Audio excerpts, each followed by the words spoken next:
नमस्कार। प्रदेश के सबसे भरोसेमंद news channel India news Haryana पर आप देख रहे हैं बड़ी बहस। मैं हूं आपके साथ हेमंत कुमार। आप सभी का स्वागत। और आज हम बात करेंगे विधानसभा के 2 दिन के सत्र की, जो खत्म हो चुका है। इस 2 दिनों के सत्र में हंगामे भी हुए, लेकिन कई अहम बिल पास भी हुए हैं।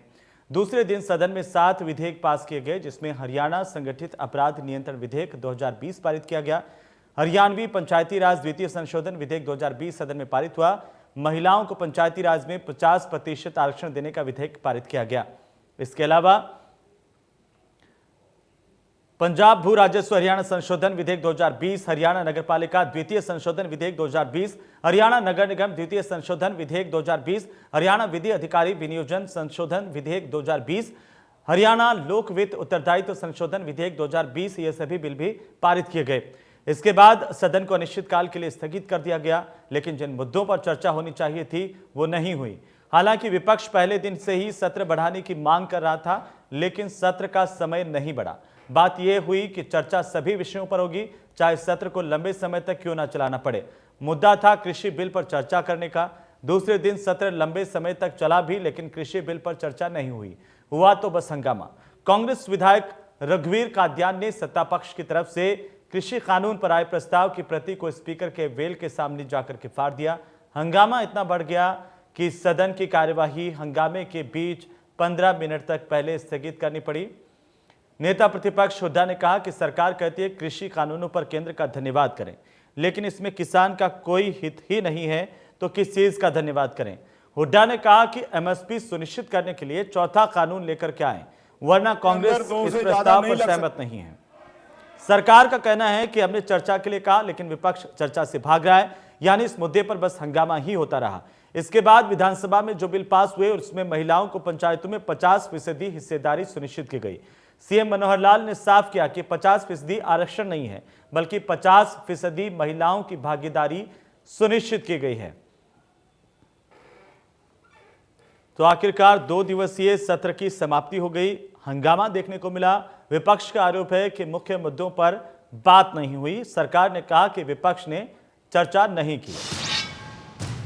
अब सवाल इस बात को लेकर के है कि कृषि कानूनों पर विधानसभा में आखिरकार चर्चा क्यों नहीं हुई, ये सबसे महत्वपूर्ण सवाल है। और साथ ही साथ सवाल इस बात को लेकर के कि जनता के जिन मुद्दों पर चर्चा होनी थी, उस पर कौन सहमत नहीं हुआ।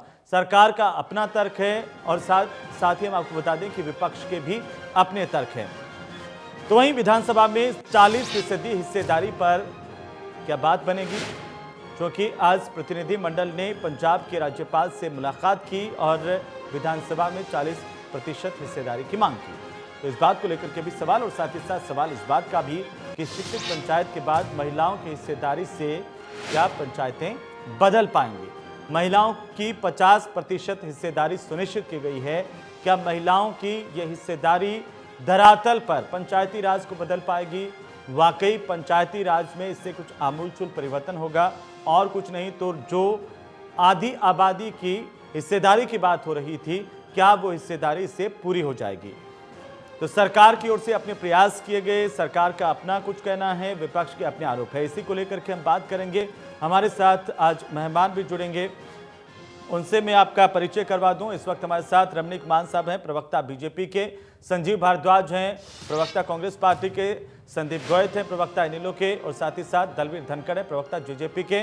वहीं अमित नेहरा है, वरिष्ठ पत्रकार के तौर पर। आप सभी का बहुत बहुत स्वागत है हमारे साथ इस चर्चा में शामिल होने के लिए और जुड़ने के लिए। साथ ही सबसे पहले अमित जी, मैं आप ही से शुरुआत करूंगा। आज कैसे आप देख पा रहे हैं 2 दिन का विशेष सत्र, और राजनीतिक दलों के अपने अपने आरोप प्रत्यारोप भी हैं?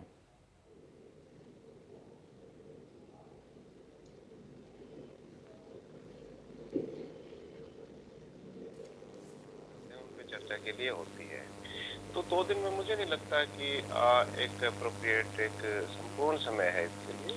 तो हफ्ता 10 दिन होना चाहिए, चर्चा होनी चाहिए, उससे चर्चा से कुछ निकलता है। इसमें तो ये है कि फटाफट आपने जो सोच रखा है वही होगा। और खासकर तो मैं ये कहना चाहूंगा कि मुख्यमंत्री मनोहर लाल जब पहली बार आए थे विधानसभा में, 2014 की बात है, तो उन्होंने एक बड़ी अच्छी बात कही थी, एप्रिशिएबल थी वो। उन्होंने कहा था कि अमूमन ये परंपरा बन गई हरियाणा विधानसभा की कि ये वीरवार से शुरू होता है सत्र इसका। वीरवार से होता है तो पहले दिन श्रद्धांजलि वगैरह होती है, जो पूर्व सदस्य होते हैं उनको श्रद्धांजलि दे के वो सदगन हो जाता है। अगले दिन शुक्रवार आ जाता है, थोड़ा बहुत काम होता है, फिर 2 दिन की छुट्टी आ जाती है, शनिवार और रविवार की। उसके बाद फिर सोमवार को शुरू होता है कामकाज। तो 2 दिन की जो बीच में वेस्टेज है शनिवार और रविवार की, क्योंकि इसमें वापस जाते हैं विधायक मंत्री अपने क्षेत्रों में, इसमें वापस जाते हैं विधायक मंत्री अपने क्षेत्रों में, फिर उल्टे आते हैं। उसमें टीए डीए जो भी है सरकारी ऑफिसर भी डिस्टर्ब होते हैं। तो मतलब मैं ये चाहता हूँ कि सोमवार से सत्र शुरू हो, उसमें 5 दिन तो लगातार मिलेंगे जी। तो हालांकि वो बयान अच्छा था, लेकिन उस पे गंभीरता से बात बनी नहीं। उसकी पता नहीं क्या मजबूरियां रही होंगी सरकार की, मुख्यमंत्री जी की या विधानसभा अध्यक्ष की। विधानसभा की वैसे क्षेत्राधिकार में है तो वो जाने जी। पहली बात। दूसरी बात ये है कि अच्छी बात है, अच्छी पहल है, जो आधी आबादी है उसको आरक्षण देना, उनको भी समाज में हिस्सेदारी देना। लेकिन उससे पहले क्या है कि अगर उनको विधानसभा में भी आरक्षण मिल जाए तो बुरा क्या है, तो वो अपने लिए फैसले ले सकेंगे। असल में क्या है कि कमजोर पे बस चलता है, इससे ये मैसेज आता है। पिछली बार भी एक वो लिया था निर्णय कि पंचायतें पढ़ी लिखी होनी चाहिए, तो भाई ठीक है, अच्छी बात है, हम विरोध नहीं करते इस चीज का, लेकिन क्या विधानसभा अनपढ़ रहनी चाहिए क्या? आप भी इस पे अमल करें, विधानसभा में पढ़े लिखे व्यक्ति जाएं। तो लेकिन ठीक है, जो इन्होंने किया है अच्छी बात है, हम अप्रिशिएट करते हैं। चीयर्स। लेकिन इसे आप कैसे देख रहे हैं? महिलाओं की 50% हिस्सेदारी सुनिश्चित की है सरकार ने, ये एक बड़ा कदम है। और साथ ही साथ राइट टू रिकॉल पर भी मैं चाहता हूं कि आप एक छोटी सी टिप्पणी दे दें, उसके बाद मैं आगे बढ़ूंगा। नहीं, देखिए उसमें एक चीज ये है, उसके जो लिखते हैं जी, ज्यादातर क्या कहते हैं कि सरपंच प्रतिनिधि, पंच प्रतिनिधि या फिर ब्लॉक समिति प्रतिनिधि, वो शब्द अभी तक धड़ल्ले से चल रहे हैं। उसका मतलब ये होता है कि उसका पति, वो जो एक्चुअल जो पोस्ट है उसका पति रिप्रेजेंट कर रहा है उसको, और ये समाचार पत्रों में या हमारे टीवी चैनल पे भी चलता है। तो अभी तक ये चीज दूर नहीं हो पाई है, हकीकत में वो ग्राउंड लेवल पे नहीं आ पाई है महिलाएं ज्यादातर। वो होता ये है कि आप किसी गांव में जाइए, उसमें अगर मान लिया 50% वाली उसमें आ गया, महिला के लिए आरक्षित हो गया वो जो वार्ड है या वो गांव है, तो सीधा सा ये है कि जो पहले बनते आ रहे हैं, जो मठाधीश हैं, जो बाहुबली है, वो अपने जो वाइफ है उनको उठा देते हैं, अपनी माताओं को उठा देते हैं। उससे क्या है कि वो जेन्युइन वो नहीं आती। काम तो वही करेगा आदमी जो होता है, लेकिन ये धीरे धीरे बदलेगा। बदलेगा कब? जब ऊपर भी जब महिलाएं होंगी। आपको अगर अपना एमएलए अगर महिला लगेगी तो उसके पास जाने का रास्ता होगा आपके पास, वो और ज्यादा फैसले ले सकेगी उनके समर्थन में। तो लेकिन ये है कि जब सारी चारों तरफ दिखेंगी महिलाओं को, अगर वास्तविक वो मिलेगी, एमपी भी अगर आधी महिलाएं हो तो क्या दिक्कत है? तो ये चीजें दिखनी भी चाहिए धरातल पे। ये नहीं कि आप एक्सपेरिमेंट करें तो छोटों पे करें। ऐसा है, जो सुधार होता है वो ऊपर से आता है, गड़बड़ी नीचे से शुरू होती है, सुधार ऊपर से आता है। तो ये चीजें इम्प्लीमेंट होनी चाहिए अगर वास्तव में अगर अच्छी मंशा है। हालांकि फिर भी मैं विरोध नहीं कर रहा हूँ उसका कदम का, अच्छी बात है। उसमें क्या है, कुछ महिलाएं संदीप गोयल जी, कैसे आप 2 दिन के इस विधानसभा के कार्यकाल को देख रहे हैं, विशेष सत्र को देख रहे हैं?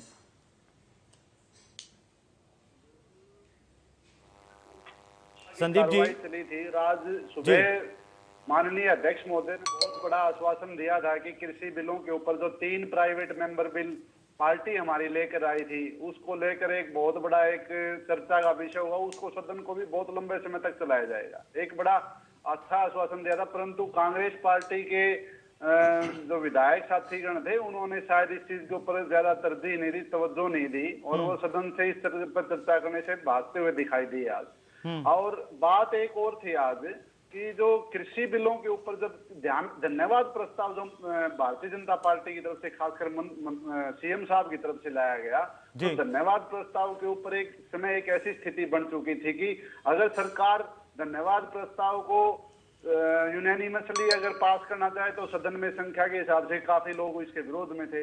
वोटिंग करवाने से सरकार इसलिए भागी कि अगर कहीं वोटिंग का राइट दे दिया तो कई ऐसे विधायक हैं हमारे जो वैसे तो मन से तो वो किसानों के साथ हैं, परंतु मजबूरी वो गठबंधन की सरकार के अंदर अपने आप को फंसा हुआ मानते हैं, तो सरकार ने उनकी किरकिरी होने से बचाने के लिए भी इसके ऊपर धन्यवाद प्रस्ताव के ऊपर वोटिंग न करवाकर एक बड़ी सुनियोजित तरीके से धन्यवाद प्रस्ताव पास करने का प्रयास भी सरकार ने किया।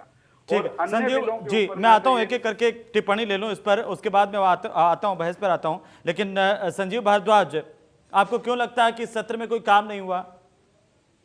महिलाओं की हिस्सेदारी सुनिश्चित की गई है, ओबीसी को आरक्षण सुनिश्चित किया गया है, राइट टू रिकॉल सुनिश्चित किया गया है। जी हेमंत जी, आपकी मैं आवाज पूरी तरह से क्लियर नहीं सुन पा रहा, बीच बीच में आवाज आ रही है जी। इस 2 दिन के विशेष सत्र को आप कैसे देख रहे हैं? आपको क्यों लगता है कि विधानसभा में काम नहीं हुआ, हेमंत जी, जनता के मुद्दों पर चर्चा नहीं हुई? जी, जहां तक काम का सवाल है, आप देखें 2 दिन से सोनीपत में जहरीली शराब पीने से लोग मर रहे हैं। क्या वो मुद्दा डिस्कशन का नहीं था? दूसरी बात, किसान सड़कों पे कितनी देर से, महीनों से सड़कों पे हैं, क्या उनके बारे में प्रस्ताव पास करवाना ठीक था? क्या उसकी पूरी विस्तृत बहस हो के वोटिंग नहीं होनी चाहिए थी? क्या जिस तरह से ये रोज कोई ना कोई महिलाओं पे अत्याचार हो रहा है, क्या उसका डिस्कशन नहीं होना चाहिए था? जो हमारे शीर्ष नेतागण कह रहे हैं कि भाई ये सत्र बहुत कम अवधि का सत्र था, इसको बढ़ाना चाहिए था, इन मुद्दों पे विस्तार से डिस्कशन होना बहुत जरूरी था। इसलिए हम ये बात कह रहे हैं कि एक तरफ तो लोग मर रहे हैं और हमारे माननीय मुख्यमंत्री जी प्रेस कॉन्फ्रेंस करके अपनी पीठ थपथपवाने का कार्य कर रहे हैं। आप बताएं, रोज वहां जहरीली शराब से अगर पहले सही तरह से जो विपक्ष मांग कर रहा था, सही तरह से कार्रवाई शराब की तस्करी पे सोनीपत में हो जाती, तो आज ये दिन लोगों को ना देखना पड़ता, अपने परिवार के सदस्य ना खोने पड़ते। कि जिस तरह से बिल्कुल सरकार आंख मीच के बंद आंखों से बैठी है कि भाई कोई मर रहा है, जी रहा है, सरकार को पीठ थपथपवाने के अलावा कोई काम नहीं। इसलिए हमारे शीर्ष नेता इस सत्र को ये मान रहे हैं कि इसमें पूर्ण तरह से कोई डिस्कशन नहीं हुआ। जी बिल्कुल। दलवीर धनखड़ साहब, जिस तरह से विपक्ष आरोप लगा रहा है कि इस बार वो लगातार मांग कर रहे थे कि किसानों के मुद्दों पर बात होनी चाहिए थी सदन में, लेकिन वो नहीं हो पाई, कृषि बिल पर बात नहीं हो पाई। हरियाणा कब से बना है? मानसून सत्र का पार्ट 2 में ऐतिहासिक फैसले इसमें आए हैं। ये प्रदेश के लिए बड़ी खुशखबरी और मैं कह रहा हूँ बधाई के पात्र प्रदेश की जनता, बहुत बड़े बड़े फैसले लिए गए इसमें। ठीक है, कांग्रेस के और इन लोग मेरे भाई जो कह रहे हैं उनकी अपनी राय है। समय की जहाँ तक बात करें, समय तो आप रखना ही नहीं सकते, आप समय बैठना नहीं सकते, बैठ आप करना नहीं सकते, आप उठ के चले जाते हो। मुख्यमंत्री जी ने 7 शब्दों में कहा आप हम बैठ करना सकते, पहले हम बिल के ऊपर चर्चा करते हैं, सवाल जवाब आप करो, हम जवाब देंगे, फिर उसके बाद वोटिंग करेंगे। परंतु पता नहीं क्या जरूरी है कांग्रेस को, समय कम बताती है। कल भी विधानसभा का सत्र बीच में छोड़ के भाग के, आज भी छोड़ के भागे। और मैं तो फिर कहता हूँ विपक्ष का बात क्या है, बोल के माननीय भूपेंद्र सिंह हुड्डा, चौधरी अभय सिंह चौटाला जी, बलराम कुंडू जी अपनी बात रख के भाग गए। अरे भाग तो रहे हो, तो सुनो भी तो, आप बहस करने का मौका दो, वोटिंग करने का मौका दो, परंतु उनके पास समय नहीं है जी। जहाँ तक महिलाओं के आत्मनिर्भर जो देखती है, उनको एक मौका मिला है आपकी हिस्सेदारी, इसमें आरक्षण नहीं है, हिस्सेदारी है, उसमें आने वाली पंचायतों में आपकी हिस्सेदारी मिलेगी। बिल्कुल। लेकिन मैं अब रमणीक मान साहब के पास जाना चाहता हूं। दरअसल मान साहब, आपने सबको सुना और मेरा उद्देश्य सबसे पहले नेहरा जी को, अमित नेहरा जी को से सवाल करने का यही था कि हम समझ पाएं कि आखिरकार जो विपक्ष है और सत्ता पक्ष है उनके बीच में किस तरीके से इस 2 दिन की कार्यवाही को देखा जा रहा है। लेकिन आप ये बताएं कि आखिरकार विपक्ष का ये आरोप है कि वे लगातार मांग करते रहे कि किसानों के मुद्दे पर बात हो, सबसे महत्वपूर्ण मसला है, लेकिन उसके बावजूद ये बात नहीं हुई। हेमंत, देखिए आपने सवाल पूछा, पहले मैं आपके प्रश्न का उत्तर देता हूँ। जो पार्टी जी नेता प्रतिपक्ष हो या विपक्ष के अन्य नेतागण हो, जो खुद सदन के पटल के ऊपर, देखिए बहुत बड़ी बड़ी बातें, बहुत बड़े बड़े बयान हमने इनके सुने हैं, सड़क के ऊपर खड़े होके, विधानसभा के बाहर खड़े होके, विभिन्न टीवी चैनलों के ऊपर इनके प्रवक्ताओं के माध्यम से, इनके शीर्ष नेताओं के माध्यम से, ट्विटर के ऊपर, फेसबुक के ऊपर हमने बहुत बड़े बड़े बयान सुने। परंतु जो हमारी जो खूबसूरती है हमारे संविधान की, वो ये है कि इसके अंदर जो 3 महत्वपूर्ण स्तंभ हैं, एक न्यायपालिका, एक कार्यपालिका और एक विधायिका।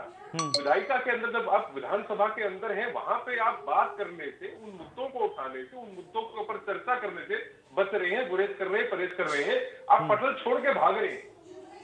आप बाहर तो बड़ी बड़ी बातें कर रहे हैं, परंतु जिस जगह पे आप चुन के आए हैं, आप चुने हुए प्रतिनिधि हैं, आप जिस क्षेत्र का प्रतिनिधित्व कर रहे हैं, और तथाकथित रूप से आप जो बातें कह रहे हैं कि अनुचित है, नहीं ठीक, उनके ऊपर चर्चा करने से क्यों भाग रहे हैं? आपको वहां सदन के पटल के ऊपर अपनी बात रखनी चाहिए थी। संभवतः जिस प्रकार माननीय मुख्यमंत्री जी ने कहा कि हम चर्चा करेंगे, चर्चा के बाद इसके ऊपर वोटिंग करेंगे, तो ये बार बार जो कांग्रेस के मेरे साथी हैं या अन्य लोग कह रहे हैं कि शायद इसलिए ये सरकार वोटिंग नहीं कराना चाहती थी कि कहीं ऐसा ना हो कि क्रॉस वोटिंग हो जाए। मैं समझता हूँ कि कांग्रेस के अंदर के जो अंतर्द्वंद हैं वो आज निकल के बाहर सामने आते। यदि वोटिंग होती तो ये पता लगता कि कांग्रेस के कितने विधायक जो हैं वो खुद कांग्रेस से त्रास्त है, परेशान है, दुखी है, और वो इस वोटिंग में सरकार के फेवर में वोटिंग करते। ये एक चीज हमारे को देखने को मिलती। जो ये भाग गए, इन्होंने अपने अनुसार जैसा है कि इनका सिस्टम है उन्हें ठीक करा। दूसरी बात कि ये जो सत्र की अवधि थी, सत्र की अवधि के विषय में 2 बार बात हुई और कहा कि चाहे 12 बजे तक चलाना पड़े, चाहे देर रात तक चलाना पड़े, हम तैयार हैं। और माननीय स्पीकर साहब ने भी कहा कि अब इसके अंदर ओवरलैपिंग अथॉरिटी की या वर्किंग की नहीं हो सकती। अभी किसी ने चैनल पे कहा कि ये बहुत छोटा सत्र था, बड़ा होना चाहिए था, लंबा होना चाहिए था। जब आपने जितने बिजनेस आपके लिए लिस्टेड थे, जैसे 9 इसके अंदर 7 बिल थे, हरियाणा संगठित अपराध नियंत्रण विधेयक, हरियाणा नगर पालिका का द्वितीय और हरियाणा नगर निगम का द्वितीय संशोधन, हरियाणा विधि अधिकारी ये विनियोजन, उसके बाद हरियाणा पंचायती राज, हरियाणा लोक वित्त, ये 7 ऐसे पंजाब भू राजस्व, ये 7 ऐसे बिल पास हुए। तो ये कौन कहता है कि काम नहीं हुआ? 7 बिल पास हुए हैं। प्राइवेट मेंबर बिल जो कॉल ऑफ अटेंशन मोशन थी उसके ऊपर चर्चा हुई है, बात कही गई है, सबने अपनी अपनी बात कही है। अच्छा लंबा समय सबने लिया है, लेकिन विपक्ष तो ये भी कह रहा था कि आप इसको लंबा कर दीजिए जिससे चर्चा हो सके। और विपक्ष का आरोप है कि इसको बड़ा किया जा सकता था, लंबा चलाया जा सकता था, लेकिन आपने नहीं किया। 2 दिन का ही रखा। देखिए, हाथी के दांत खाने के ओर और दिखाने के ओर। जब आप सदन के अंदर है उस वक्त आप चर्चा नहीं करेंगे, उस वक्त आप वॉकआउट करेंगे और बाद जाके कहेंगे कि और लंबा करो, कल फिर वॉकआउट करने के लिए लंबा करेंगे। देखिए, बात ये जहां तक लंबा करने का उसका प्रस्ताव है या बात है, वो स्पीकर साहब के पास है, यानी कि वो विधायिका के पास है, वो कार्यपालिका के पास, सरकार के पास, एग्जीक्यूटिव के पास पावर नहीं है उसको बढ़ाने की, अवधि को या घटाने की। अब जब लिस्टेड बिजनेस पूरे हो गए हैं, कॉल अटेंशन मोशन पूरी हो गई है, सब विधायकों ने अपनी अपनी बात उन्होंने लिस्ट करी थी, उन्होंने अपनी अपनी बातें कही। कल की अगर आपने कार्रवाई देखी हो तो सप्लीमेंट्री 2-2, 3-3 सप्लीमेंट्री का आंसर दिए गए, जवाब दिए गए हैं। ऐसा नहीं है कि बिजनेस नहीं हुआ, लिस्टेड बिजनेस नहीं हुआ। तो ये कहना बड़ा सहज है कि जी कौन से दिन शुरू करें और कौन से दिन खत्म करें, ये विधायिका का काम है, विधायिका इसके ऊपर चर्चा करें। लेकिन मान साहब, आप ये कहना चाह रहे हैं कि आप तो कृषि बिलों पर चर्चा करवाना चाहते थे, विपक्ष इसके लिए तैयार नहीं हुआ, विपक्ष नहीं आया। आप देखिए, वाजे तौर पर ये बात बिल्कुल साफ नजर आती है। आप बता दें, माननीय मुख्यमंत्री जी ने पटल के ऊपर कहा है और मेरे ख्याल है कि वो विधानसभा की आज की प्रोसीडिंग के अंदर ऑन रिकॉर्ड भी होगा।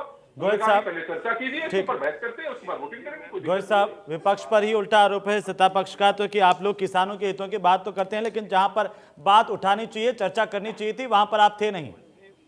देखिए, बड़े ही शर्म की बात है कि इस प्रकार की बात भारतीय जनता पार्टी गठबंधन की सरकार कर रही है। इनको खुद पता है, जब इनेलो पार्टी की तरफ से चौधरी अभय सिंह चौटाला जी ने अपने बयान केवल कृषि बिलों के ऊपर से स्टार्ट किया था विधानसभा के अंदर, उन्होंने कहा कि मैंने जो 3 बिल प्राइवेट मेंबर और अटेंशन मोशन में गोयल साहब और प्राइवेट मेंबर बिल में अंतर होता है। कॉल अटेंशन मोशन 3 सुनिएगा आप, मान साहब, आप मेरे बड़े अजीज भाई हैं, सुनिएगा। तो चौधरी अभय सिंह चौटाला जी ने कहा कि मैंने 3 प्राइवेट मेंबर बिल जो मैंने सदन को भेजे थे, उनके ऊपर मेरा स्टेटस क्या है, मेरे उन बिलों की स्थिति क्या है। ना तो सरकार की तरफ, स्पीकर महोदय की तरफ से कोई उसमें उचित जानकारी दी गई, ना उनको डिसअलाउ किया गया के बारे में बताया गया, ना उनको अलाउ करने के बारे में बताया गया। जब पार्टी की तरफ से, विधायक की तरफ से जब 3 बड़े अहम बिल जो किसानों से जुड़े हुए हैं, किसानी से जुड़े हुए हैं, उससे संबंधित हम भेजते हैं, उसके ऊपर भी सरकार की तरफ से कोई स्पष्ट उत्तर नहीं आता। उसके बावजूद भी चौधरी अभय सिंह चौटाला जी ने सदन के अंदर जब सरकार के अंदर जो मौजूदा भाजपा जजपा गठबंधन के तरफ से एक धन्यवाद प्रस्ताव लाया जाता है इन 3 कृषि कानूनों के पक्ष में। ये एक देश प्रदेश के लिए बड़े दुर्भाग्यशाली है कि एक ऐसी पार्टी जो चौधरी देवीलाल जी का नाम लेकर राजनीति चमकाने का काम करती है, परंतु जब किसानों के खिलाफ 3 कानून बनने की बात करती है तो मुख्यमंत्री जी के साथ धन्यवाद प्रस्ताव करने का काम करती है। पूंजीपतियों को फायदा पहुंचाने के लिए उनके समय उनके साथ खड़ा होने का दम भरती है। तो जब इन बातों को जब सदन के अंदर आगाह किया गया तो एक मौका एक ऐसा भी आया जब सदन में सत्ता पक्ष के एक विधायक ने खुद मान लिया कि मेरा मानना है कि इस प्रकार के बिल के अंदर एक बैंक गारंटी जरूर होनी चाहिए थी। मतलब सरकार के अंदर जो मौजूद विधायक हैं वो भी पसोपेश में, अगर इस प्रकार के हालात ऐसे बने हुए हैं, इन बिलों के ऊपर लगातार कार्रवाई जब होने लगी तो गांव देहात के अंदर पंचायत में और लोगों के बीच बैठक में जाना उनका दुबर हो जाएगा। लोग उनसे सवाल पूछेंगे कि हमारे खिलाफ जो कानून आप लेके आए, आपने विधानसभा के अंदर हमारा क्या पक्ष रखा। उस चीज के ऊपर एक मजबूरीवश इन्होंने अपनी हामी भरने का काम सीएम साहब के साथ धन्यवाद प्रस्ताव में जरूर किया, लेकिन इनकी अंतरात्मा तो थोड़े दिन पहले किसानों के बीच में जाकर दुआई देती थी कि हम आपके साथ हैं, सदन में वो उल्टा दिखाई दिया। दूसरी बात आती है जब चौधरी अभय सिंह चौटाला जी ने शराब घोटाले का मुद्दा उठाया तो सरकार के मंत्री अनिल विज जी के साथ कहा गया कि हम माफ नहीं करने वाले। मैं पूछना चाहता हूं कि माफ करना ना करना तो एक सेकंड पहलू है। जब आपको विजिलेंस की जांच के लिए आपने भेज दिया, आप एफआईआर रजिस्टर, ठीक है। संजीव भारद्वाज से सुनिए, मैं संजीव भारद्वाज से टिप्पणी उसके बाद आऊंगा, मैं आपके पास वापस आऊंगा और रमणीक मान जी से भी उनका जवाब लूंगा। लेकिन भारद्वाज जी, जब रमणीक मान कह रहे हैं कि चर्चा जहां करवानी चाहिए, जहां पर आपको आवाज उठानी चाहिए, जहां पर बात रखनी चाहिए थी किसानों को लेकर, वहां आप वॉकआउट कर जाते हैं, वहां आप चर्चा नहीं करना चाहते हैं, फिर उसके बाद कहते हैं कि सदन की कार्यवाही लंबी चलनी चाहिए।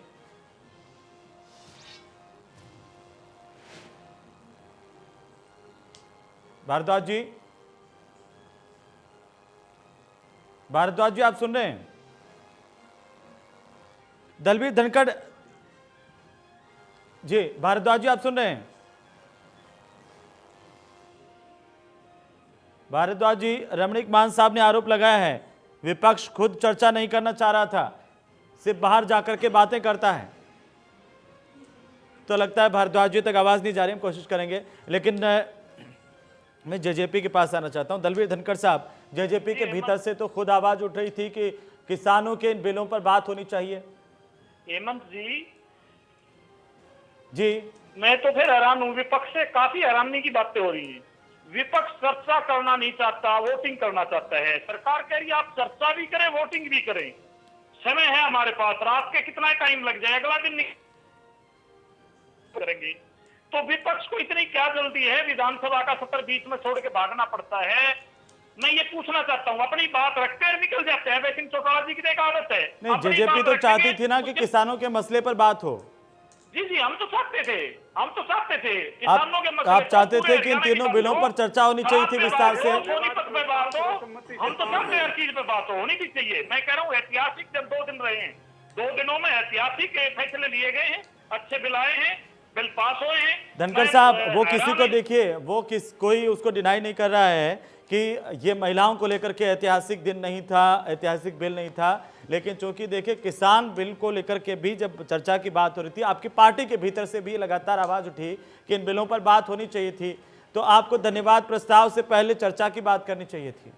अहमद जी, मैं तो हैरान होता हूँ इस बात के लिए। विपक्ष के पास एक मौका था, विपक्ष ने वो मौका कैश क्यों नहीं कराया? वो दूध का दूध पानी का पानी हो जाता ना, कौन साथ है कौन साथ नहीं है। आपको मौका मिला था, वोटिंग का हमने वायदा किया था, सरकार ने वायदा कर लिया, आप चर्चा कीजिए फिर वोटिंग कीजिए, फिर आप क्यों मैदान छोड़ के भाग रहे हैं? ये बेकार की बातें, इन्होंने बातें रखनी और कुछ नहीं रखनी। सबसे पहले बातें करेंगे लंबी लंबी, बाद में एक बात कहेंगे आप एमएसपी जोड़ दीजिए, बाकी सब ठीक है। मैं कह रहा हूँ एमएसपी के लिए बोल दिया माननीय मुख्यमंत्री ने, उप मुख्यमंत्री ने, देश के कृषि मंत्री ने, देश के प्रधानमंत्री ने, एमएसपी बनी रहेगी, मंडियां बनी रहेगी। हमारी पार्टी ने साफ शब्दों में कह दिया, जननायक जनता पार्टी ने। भारद्वाज जी, सिर्फ हंगामा करना मकसद था? उस दिन हम इस सरकार को छोड़ देंगे। माननीय मुख्यमंत्री ने एक बात की, एमएसपी जिस दिन खत्म होगी मैं राजनीति से संन्यास ले लूंगा। धनखड़ साहब ठीक है जी, सिर्फ हंगामा करना मकसद होता है विपक्ष का? बीच में डिस्टरबेंस हो गई थी। मैं अपने साथियों की कोई बात मान साहब की और दलबीर जी की नहीं सुन पाया हूँ, लेकिन आपको एक सवाल का जवाब देना चाहिए आज हरियाणा की जनता को कि जब सरकार कह रही थी कि रात के 12 बज जाए 1 बज जाए सदन चले हम चर्चा करें, आप सदन छोड़कर भाग गए, यह आरोप सत्ता पक्ष का। नहीं, ये बात बिल्कुल निराधार है, इस बात में कोई वजन नहीं है। इनका सिर्फ मकसद उन बिलों के जो धन्यवाद प्रस्ताव था उसको पास करवाने का था, बगैर चर्चा के, बगैर उसके। जब हम बार बार ये कह रहे हैं कि ये सारे किसानों के खिलाफ ये बिल हैं, तो उस पर धन्यवाद हम किस बात का दें, इस बात पे बहस होके जब वॉकआउट किया गया था, पूरी समूची विपक्ष ने वॉकआउट किया था, ऐसी कोई बात नहीं थी। ये बाद में प्रेस कॉन्फ्रेंस में आई कि हम वोटिंग के लिए भी तैयार हैं। ये तो डिमांड हम बीच में वहां रख ही रहे थे कि आप वोटिंग करवाएं इस पे, जब धन्यवाद प्रस्ताव हम इसको पास करेंगे। ऐसा ये सब कुछ बाद में डिसाइड हुआ है कि हम वोटिंग करवाना चाहते थे। ये उस वक्त कोई ऐसी बात नहीं थी। उस वक्त सिर्फ बात जो सदन के अंदर रखी गई वो यही है कि इन तीनों बिलों पर धन्यवाद प्रस्ताव पास किया जाए। इस बात के लिए विपक्ष, समूचा विपक्ष तैयार नहीं था, इसलिए वॉकआउट करके सदन की कार्रवाई को अनिश्चित काल के लिए स्थगित किया गया। अब कोई बात अगर हम लोग आपके साथ टीवी चैनल पे बैठ के मेरे साथी प्रवक्ता या मैं कोई बात इस बात के लिए कहूँ, वो वहाँ मौके पर बात थी, क्या मेरे क्वेश्चन एज इट इज रह गए? जो किसान सड़क पे खड़े हैं, जो लोग मर रहे हैं, क्या वो चर्चा के विषय नहीं थे? क्या धन्यवाद प्रस्ताव पास करना ही केवल मात्र उसका वहाँ ध्येय था? इसी का जवाब तो रमणीक मान दे रहे थे कि सरकार इस बात पर राजी थी कि आप रात के 1 बज जाए चर्चा कीजिए। नहीं, ऐसा फिर आपने वॉकआउट क्यों कर दिया? नहीं था, वोटिंग के लिए सरकार नहीं मान रही थी हेमंत जी। ये बात चर्चा के लिए जब सरकार कह रही है कि हम तैयार हैं, आप वोटिंग की बात कर रहे हैं उस पर। अब प्रेस कॉन्फ्रेंस के बाद अब बोल रहे हैं, पहले नहीं बोल रहे थे। नहीं कह रहे थे कि हम वोटिंग के लिए अगर तैयार थे हाँ। तो जो धन्यवाद प्रस्ताव था उससे पहले वोटिंग करवाते थे। बात दूध का दूध पानी का पानी जैसे ये कह रहे हैं वो सामने आ जाता। मान साहब छोटी सी टिप्पणी, उसके बाद अमित जी के पास जाता हूँ। मान साहब, ये तो ऐसा है ना, जैसे बचपने में छोटे बच्चे होते हैं, पैर पटक के मैं जी मानो मेरी, ऐसे नहीं होता। ये विधायिका के अंदर काम होता है। फिर मान साहब की बात नहीं सुन पा रहा तो उस पर मुझे जवाब देना थोड़ा सा कठिन हो जाता है। मैं सुन नहीं पा रहा, पर कोई डिस्टर्बेंस है, आप प्लीज स्टूडियो की तरफ से चेक करवाएं, कोई प्रॉब्लम है, आवाज नहीं आ रही। ठीक है, मैं करवाता हूँ, भारद्वाज जी मैं करवाता हूँ जी। मान साहब, तो क्या है कि मैं समझता हूँ कि आज कोई डिस्टर्बेंस हुई है इसके अंदर। स्टूडियो में एक बार मैंने चेक करवाया, प्लीज फिर चेक करवा दीजिए। बिल्कुल मैं करवाता हूँ सर, करवाता हूँ। रमणीक मान साहब जवाब दीजिए। देखिए, मैं समझता हूँ कि आपकी आवाज क्लियर है बिल्कुल। ठीक है मान साहब, मैं ये कह रहा था ये अधेड़ बच्चा सिंड्रोम से ग्रस्त है। जैसे हाथ हिला के और पैर पटक के बच्चे कहते हैं मैं नहीं, पहले मेरी बात मानो, पहले आप वोटिंग करो। अरे भाई चर्चा तो करो, आप इस विषय पे सदन के अंदर चर्चा हुई कब? आपने जितना काम करना था, विपक्ष ने जितनी भ्रांति फैलानी थी आपने सड़कों पर फैलाई। आपने दिल्ली तक ले जाके ट्रैक्टर लड़ाई का काम किया। आपने जो आपसे बनता था सदन के बाहर आपने सारा हंगामा किया। सदन के अंदर जो एक विधिवत तरीका है, एक संवैधानिक तरीका है, आपको अधिकार है, आप विधायक है, चुन के आए हैं, आप जनप्रतिनिधि हैं, आप अपनी जनता की अगर आपको लगता है अपने क्षेत्र की आवाज उठाइए, बात करिए। हरियाणा के विषय में, हरियाणा के किसानों के विषय में, हरियाणा की जनता के जन समस्याओं के विषय में यदि बात करनी है तो सदन के पटल पर करनी चाहिए। कौन सा प्राइवेट मेंबर, इन्होंने कौन सा पावर ऑफ अटेंशन मोशन लेके आए, जितने इन्होंने संजीव भारद्वाज जी ने पॉइंट गिनवाए, इनको बताओ, इनसे पूछो इनका कौन सा सदस्य था कांग्रेस पार्टी का जो उसके अंदर कॉल टेंशन मोशन लेके आया, उसके ऊपर चर्चा कराने का प्रयास किया और सरकार उससे भागी हो। अरे सरकार ने तो 3 जो कृषि बिल हैं, जो 3 कानून हैं, इनके ऊपर माननीय मुख्यमंत्री जी ने खुद कहा कि जी हम तैयार हैं, हम वोटिंग के लिए भी तैयार है, चर्चा तो करो, चर्चा करने के बाद ही तो वोटिंग करेंगे। आप कहेंगे जी हम तो किसी अखबार कटिंग को लेके आएंगे, हम तो कहीं की बात कहीं करेंगे। अरे साहब, जो सदन के अंदर बात होती है सेंट्रम सेंटोरम होता है। सेंटम सेंटोरम के अंदर जब आप सदन की बात रखते हैं उसके ऊपर चर्चा की जाती है, उसके अंदर कई बात के ऊपर आप उत्तर ले सरकार आपको उत्तर देने ठीक के है, लिए लेकिन तैयार मान है, साहब चर्चा तो करें। देखिए विपक्ष का ये आरोप है कि आप पहले ही धन्यवाद प्रस्ताव ला रहे हो, तो ये साफ हो जाता है कि आप उस पर चर्चा किए बिना ही धन्यवाद प्रस्ताव पर जा रहे थे और इससे इनको आपत्ति थी, इसलिए इन्होंने वॉकआउट किया। मैं आता हूं आपके पास और क्योंकि आपकी आवाज भी, अगर आपका विरोध है आप मत कीजिए समर्थन उसका, आपको किसी ने जबरदस्ती करी है समर्थन करने की, मत कीजिए समर्थन। समस्या क्या है?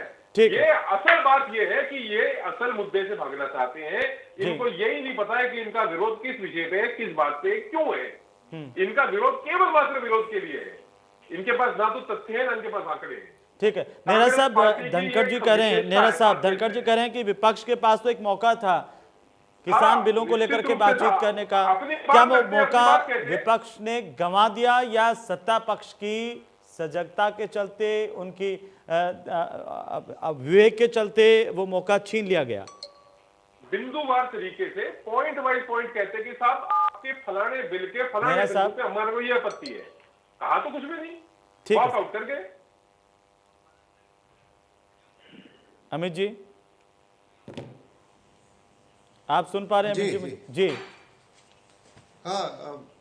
धनखड़ जी कह रहे हैं कि विपक्ष के पास तो किसानों के बिल को लेकर चर्चा को लेकर एक मौका था, लेकिन वो मौका विपक्ष ने गंवा दिया। जी क्या वाकई विपक्ष ने गंवा दिया या विपक्ष से वो मौका किसी ने छीन लिया? देखिए हेमंत, तो मुझे नहीं लगता कि ये कोई मौका था। मौका तो ये तब होता जब इसका अगर मान लिया इसके पक्ष में या विपक्ष में होने से कुछ इसका फर्क पड़ता बिल पे। भाई ये धन्यवाद प्रस्ताव है, धन्यवाद प्रस्ताव अगर पारित हो गया तो भी कोई दिक्कत नहीं है, बिल तो एज इट इज रहेगा, कानून तो कानून रहेगा ना। अगर धन्यवाद प्रस्ताव अगर गिर भी गया तो बिल पे क्या असर पड़ेगा। हाँ, लेकिन ये बात जरूर है, ये बात मैं इस बात से सहमत हूँ कि विपक्षी दलों को इस पे चर्चा करनी चाहिए थी, उसके पक्ष में करते या विपक्ष में करते, उसकी खामियां गिनाते। लेकिन ये बड़ी अजीब स्थिति है कि कम से कम मेरे को तो समझ में नहीं आया कि बिल पे चर्चा करने का फायदा क्या है जब वो चीज पास हो चुकी है। अगर मान लिया हम जीएसटी कानून को देखें, अगर उस तरह का कोई प्रावधान होता है इसमें कृषि कानूनों में, भाई आप जो स्टेट्स हैं उनके जो विधानसभाएं हैं उनसे पास करवा के भेजिए, अगर इतनी कम से कम इतनी स्टेट्स में ये पास होगा उसके बाद हम इसको आगे परस्यू करेंगे, तो कोई मतलब था इस चर्चा का भाग लेने का विधानसभा में। जब वो कानून बन ही गया है तो आपको स्वीकार करना चाहिए। अगर मान लिया 1 मिनट इस बात का जवाब दे दे यहाँ पे जो शामिल सभी सदस्यगण हैं कि अगर मान लिया ये धन्यवाद प्रस्ताव गिर जाता 1 मिनट के लिए, हालांकि गिरता तो नहीं क्योंकि बहुमत में है सरकार, गिर भी जाता तो उसका असर क्या पड़ता इस पे, इस बिल पे। बिल्कुल हाँ, तो ऐसा है ना, ये काम का बरगलाना है। पहली बात ये बिल्कुल आईवास है, ये सरकार की तरफ से भी आईवास है, विपक्षी दल के भी तरफ से आईवास है, तो विपक्षी दलों को इस पे आपत्ति करनी चाहिए थी। भाई इस पे कोई चर्चा का कोई मतलब ही नहीं है ना। भाई आप बिल पास होने से पहले इस पे चर्चा कराते, उसके बाद भेजते उसकी रिकमेंडेशन संसद की तरफ। ये कोई बच्चों वाली बात है। ये तो पहली बात। दूसरी बात, एक मिनट नहीं, मेरी बात पूरी पूरा कर लीजिए। मेरे ऊपर आरोप लगाया गया कि मैंने ये बात कही है कि सोमवार से ये शुरू होनी चाहिए विधानसभा। बिल्कुल नहीं, बिल्कुल सफेद झूठ। मैंने ये कहा कि मुख्यमंत्री मनोहर लाल जी ने जब पहली बार विधानसभा में प्रवेश किया था तो उनकी ये वर्डिंग थी, मैंने अपनी तरफ से नहीं कहा।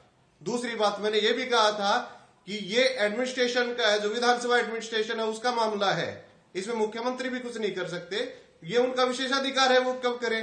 तीसरी बात, भाई सदन कितना लंबा चले कितना छोटा चले, ये बिजनेस एडवाइजरी कमेटी जो है बीएसी उसका विशेषाधिकार है। लेकिन दिक्कत ये है कि बिजनेस एडवाइजरी कमेटी है उसकी जो मिनट्स होती हैं वो सार्वजनिक नहीं हो पाती।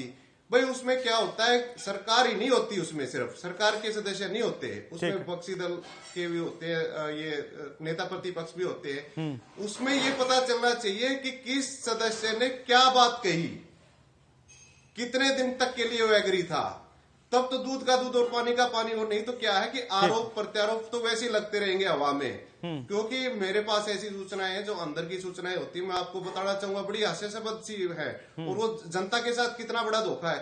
एक बार एक सदस्य ने जो बिजनेस एडवाइजरी कमेटी में था, उसने ये कह के जो विधानसभा सत्र है ये छोटा करवा दिया कि कल उसका बर्थडे है और उसके कार्यकर्ता बर्थडे मनाने के लिए इतने व्याकुल है कि इसको रोक दो, और उसकी बात मानी गई, वो विधानसभा सत्र छोटा कर दिया गया। एक बार ये आया था माजरा सामने कि भाई आज 31 वो है दिसंबर है और कल से नया साल शुरू है। बिल्कुल नेहरा साहब, देखिए किसी की भी सरकार हो और हर सरकारें इसे अपने तरीके से संचालित करने की कोशिश करती हैं, क्योंकि ये उनका अपना एक विशेषाधिकार है, उस पर मैं नहीं जाऊंगा। लेकिन गोहित साहब, आप कुछ कहना चाह रहे हैं अमित नेहरा जी की बातों को लेकर?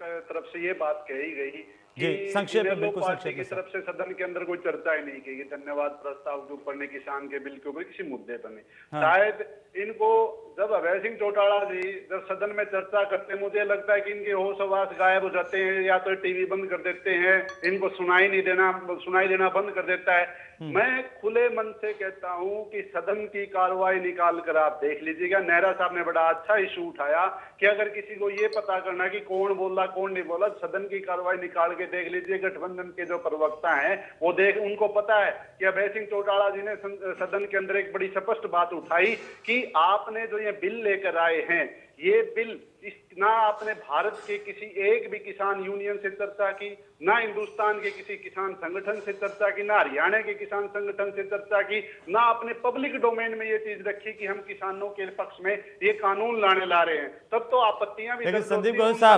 साहब, ये तो इससे आपकी बातों से तो यही जाहिर होता है कि विपक्ष जो है वो कमजोर है, विपक्ष अपनी बात नहीं उठा सकता है, विपक्ष में एकजुटता नहीं है।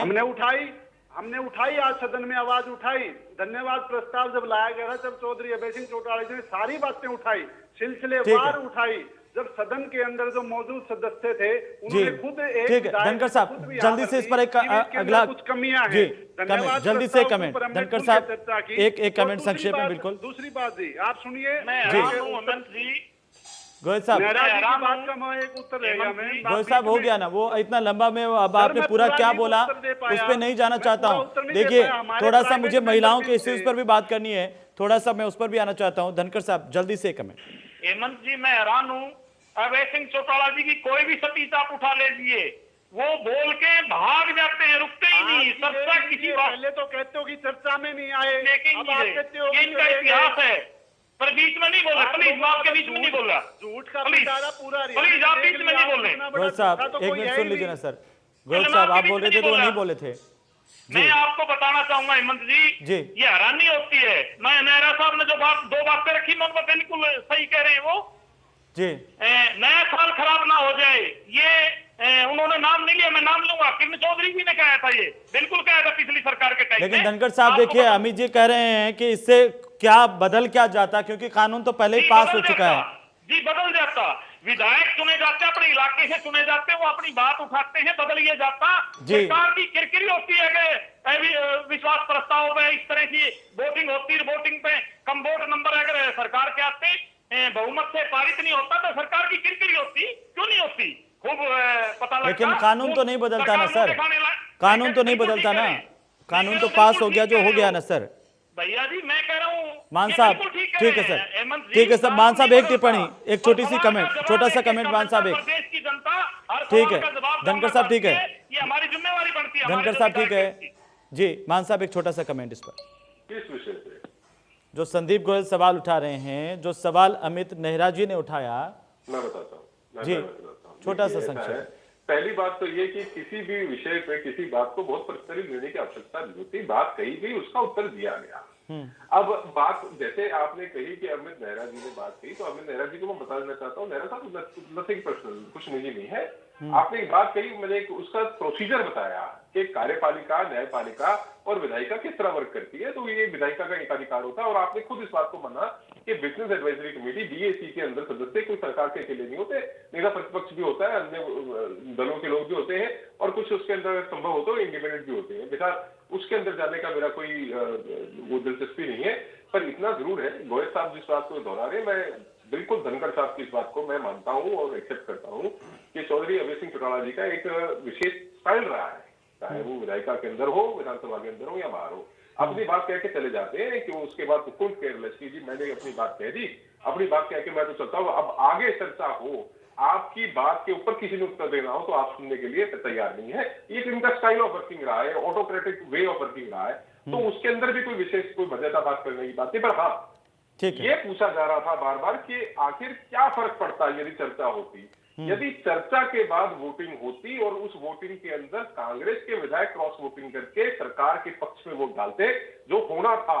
और इस बात का भूपेंद्र सिंह हुड्डा साहब और अन्य कांग्रेस के नेताओं को ज्ञात था, तो उनको उनकी किरकिरी होती। और यदि यही काम सरकार के विरुद्ध होता, सरकार के फेवर में अगर ये वोटिंग ना होती, तो सरकार की किरकिरी होती। और कहने के लिए अगले 4 साल चुनाव से पहले, अगले 4 साल हर एक विधायक जो इसके अंदर कंट्रीब्यूट करता, जो इसके ऊपर चर्चा में अपनी बात रखता, उस विधायक के लोगों को भी साफ होता कि कितना ये किसान के पक्ष का कानून है, कितना किसान के विरोध का कानून है। किसानों को भी साफ होता जो चर्चा को सुनता। लेकिन भारद्वाज जी, जो आज सरकार की ओर से, देखिए सत्ता पक्ष की ओर से जो बिल लाया गया महिलाओं के अधिकारों को लेकर के, आपको क्या लगता है कि क्या इसके आने से शिक्षित पंचायतों के बाद अब महिलाओं की हिस्सेदारी बढ़ने से तस्वीर बदलेगी पंचायतों की, कुछ फायदा होगा?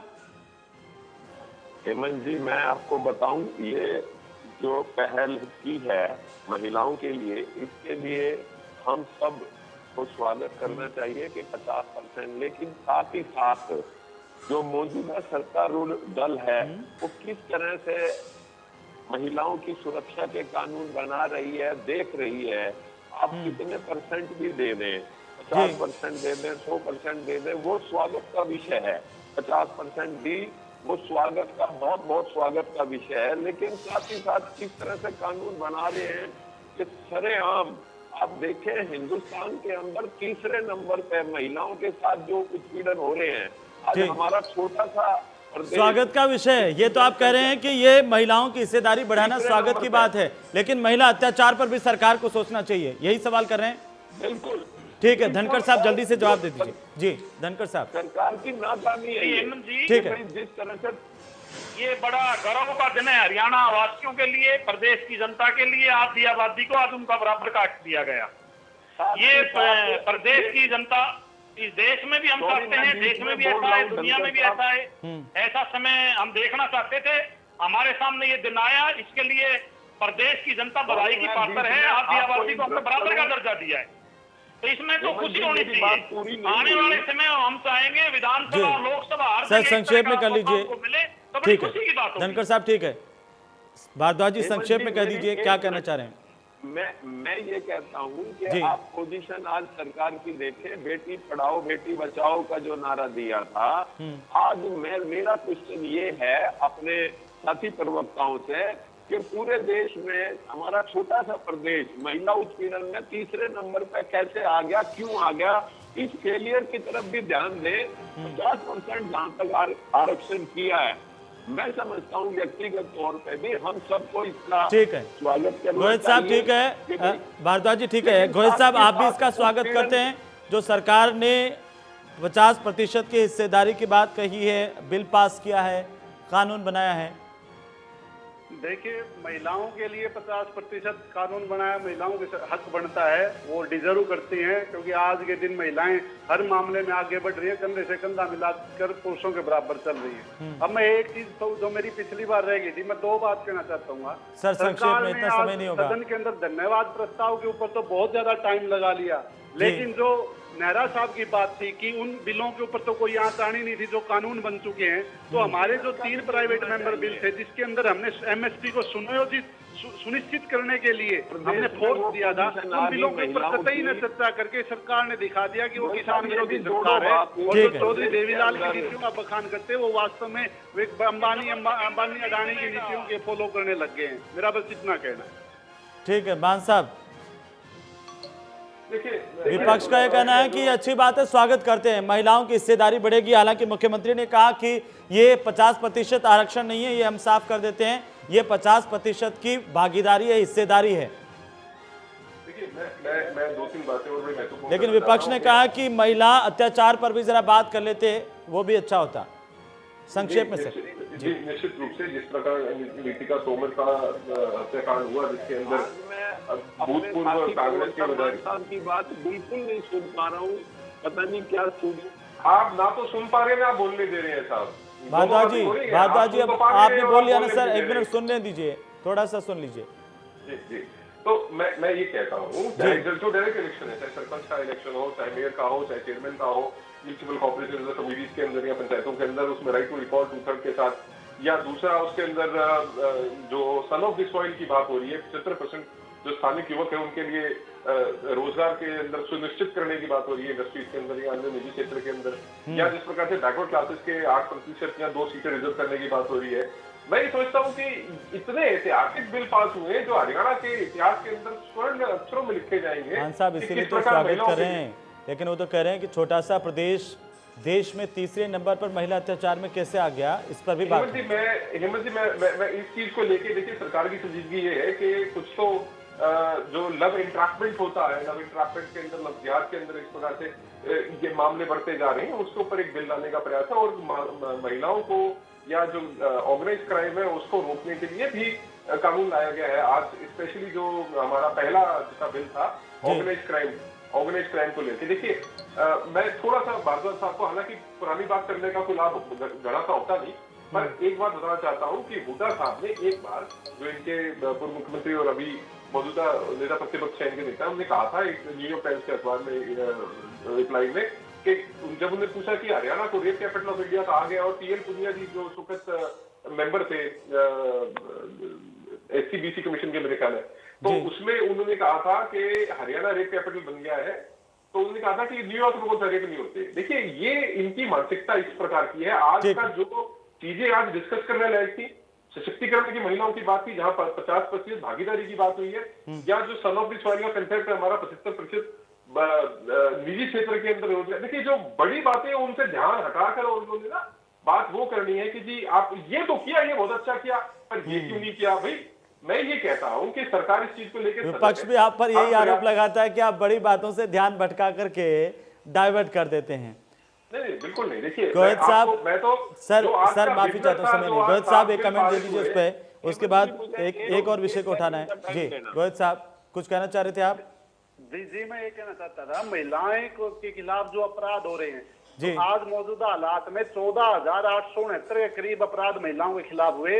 हमारी सरकार के समय से लेकर आज 400% अपराध महिलाओं के खिलाफ बढ़ चुके हैं। दूसरी बात मैं और कहना चाहता था, स्मृति ईरानी जी ने पार्लियामेंट में एक जवाब दिया था, उस जवाब के अंदर कुछ डाटा दिया था, निर्भया कांड होने के बाद जो प्रदेशों के अंदर राशि खर्च कर दी जाती है, उस राशि के अंदर भी आप बड़ा ही हैरानी होगी कि चौथे हिस्से की राशि भी मौजूदा सरकार नहीं खर्च पाई, तो महिलाओं की सुरक्षा के लिए क्या करेंगे। तीसरी एक लास्ट बात मैं कहना चाहूंगा, जो ऑर्गेनाइज क्राइम के बिल के ऊपर मान साहब ने कही, मुझे तो बड़ी हैरानी होती है। एक बिल जो 2019 में पास किया था, राज्यपाल महोदय जी के पास वो पेंडिंग पड़ा था मंजूरी के लिए, और गृह मंत्रालय भारत सरकार ने उसमें एक धारा 14 को लेकर आपत्ति जताई थी।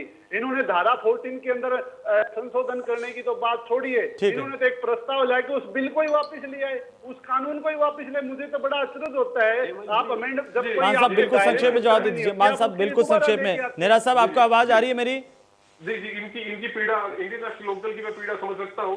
जो ऑर्गेनाइज क्राइम के जो बड़े भारत के अंदर डॉन हुए हैं, जो बदमाश हुए हैं, मुख्तार अंसारी के साथ इनके पारिवारिक निजी संबंध रहे हैं। ठीक है, आपकी महबूबा मुफ्ती के साथ इनके पारिवारिक संबंध रहे हैं। चलिए ठीक है, ठीक है। भारद्वाज जी, भारद्वाज जी का आखिरी टिप्पणी चाहता हूं। देखिए विधानसभा में 40% हिस्सेदारी को लेकर के तो कम से कम सभी दल एक हैं, पक्ष विपक्ष एक है, और अभी से कोई बात बनेगी। भारद्वाज जी एक मिनट सर, एक मिनट एक टिप्पणी ले लीजिए। गोविंद साहब प्लीज, गोविंद साहब प्लीज, मान साहब प्लीज। भारद्वाज जी मान साहब की जानकारी मैं मान साहब की जानकारी के लिए बता दूं जी। कि मैंने महिला उत्पीड़न की बात इसलिए भी वो कही ठीक है भारद्वाज जी, आप मेरी आवाज सुन पा रहे हैं, संज्ञान में मेरी बात सुन पा रहे हैं? तो मेरा आपसे सवाल यह है कि विधानसभा में हिस्सेदारी को लेकर के आज बात हुई है, राज्यपाल से मुलाकात भी हुई, इसमें आप सब दल एक हैं, बात बनेगी कुछ? मैं हेमंत जी पहले तो मान साहब की बात का जवाब दूं। जो ठीक मैंने है, महिला उत्पीड़न की बात कही थी, ठीक है। इस 50% बिल का लाना जब फायदेमंद होगा। आप देखें बड़ौदा में पुलिस स्टेशन के अंदर 2 महिलाओं के साथ 12-13 आदमियों की। बिल्कुल, चलिए मैं माफी चाहता हूं, अब मेरे पास समय नहीं है। बहुत बहुत शुक्रिया रमनीक मान साहब आपका भी, संजीव भारद्वाज जी, संदीप गोयत साहब और दलबीर धनखड़ साहब, अमित नेहरा जी आपका भी बहुत बहुत शुक्रिया। कुल मिलाकर के सदन में जो बात होनी चाहिए थी वो नहीं हुई, आरोप प्रत्यारोपों का सिलसिला चल रहा है, लेकिन जनता ये जानना चाह रही है कि आखिरकार जिन मुद्दों पर चर्चा होनी चाहिए थी वो क्यों नहीं हुई, क्या सिर्फ हंगामा मकसद था, उसका जवाब नहीं है। नमस्कार।